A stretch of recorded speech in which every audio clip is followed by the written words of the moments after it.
আসসালামু আলাইকুম। হুমায়রা রান্নার রেসিপি থেকে সবাইকে আন্তরিক অভিনন্দন জানাচ্ছি। আজকে আমি খুবই সহজ তেল ছাড়া বিফ কাবাব রেসিপি আপনাদের সাথে শেয়ার করব। চলুন দেখে নেওয়া যাক। এজন্য আমি এখানে 2 কাপ বুটের ডাল 7-8 ঘন্টা ভিজিয়ে রেখেছিলাম, সেটা নিয়েছি।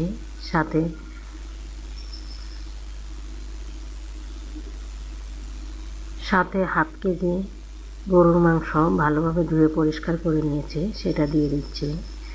সেই সাথে দিয়ে দিচ্ছি 4 কাপ পরিমাণ নর্মাল পানি।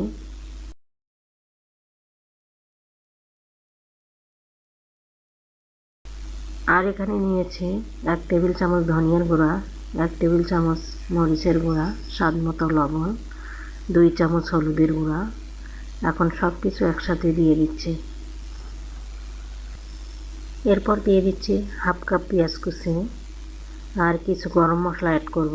এজন্য এখানে নিয়েছি লবঙ্গ, গোলমরিচ, বড় এলাচ, ছোট এলাচ, দারচিনি। ছোট এলাচ বড় এলাচ থেতো করে নিয়েছি, সেগুলো দিয়ে এরপর কিছুটা তেল দিয়ে দিচ্ছি, দিয়ে নাড়াচাড়া করে নিব। সাথে কয়েকটা শুকনো মরিচ দিয়েছি। আর এখন দিয়ে দিচ্ছি 1 টেবিল চামচ আদা রসুন বাটা। এখন ঢাকনা দিয়ে 6-7টা সিটি দিয়ে নেব। দেখুন ডালটা সিদ্ধ হয়ে গেছে। এখন নাড়াচাড়া করে নিচ্ছি, আর হাত দিয়ে ভালোভাবে মথে নিলেই হবে। এখানে ব্লেন্ড করা অথবা পাটায় বেটে নেওয়ার কোনো প্রয়োজন নেই। আমি সব কিছু এখন হাত দিয়ে এভাবেই করে মথে নিব।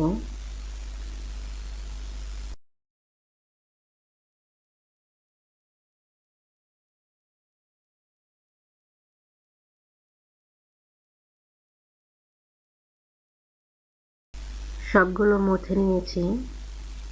এখন দিয়ে দিচ্ছি কিছু পেঁয়াজ বেরেস্তা।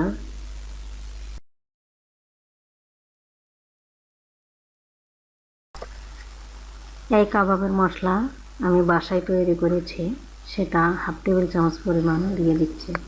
এখন হাত দিয়ে সব কিছু মেখে নিচ্ছি।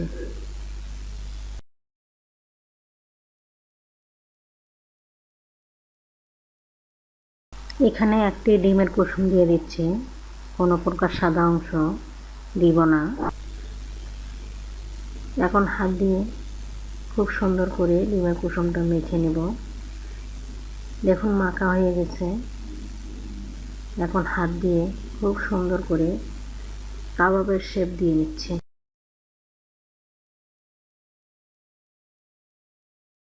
সবগুলো কাবাবের শেপ দিয়ে নিয়েছি। আর আমি এখানে ডুবো তেলে ভাজবো না। চুলায় একটি ফ্রাই প্যান বসিয়ে দিয়েছি, আর দিয়ে দিচ্ছি সামান্য কিছু তেল। তেলটা ভালোভাবে গরম করে নিব। এরপর একটি একটি করে কাবাব দিয়ে দিচ্ছি। সবগুলো কাবাব দেওয়া হয়ে গেছে। কিছুক্ষণ অপেক্ষা করব। এক পিঠ কালার চলে এসেছে। এখন উল্টিয়ে নিচ্ছি। আমি এখানে হাত দিয়ে উল্টে নিচ্ছি, চামচ দিয়ে ভেঙে যেতে পারে।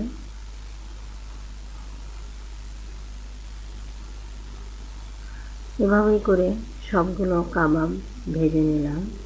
আশা করি আপনাদের অনেক ভালো লাগবে। তেল ছাড়া আপনারা এই কাবাব রেসিপি ট্রাই করতে পারেন। খেতে ভীষণ টেস্টি হয়েছিল। আশা করি আপনাদের অনেক ভালো লাগবে। ভালো লাগলে লাইক দিয়ে শেয়ার করবেন, কমেন্ট করবেন, সাবস্ক্রাইব করে বেল বাটন অন করে দিতে ভুলবেন না। ধন্যবাদ, ভালো থাকবেন।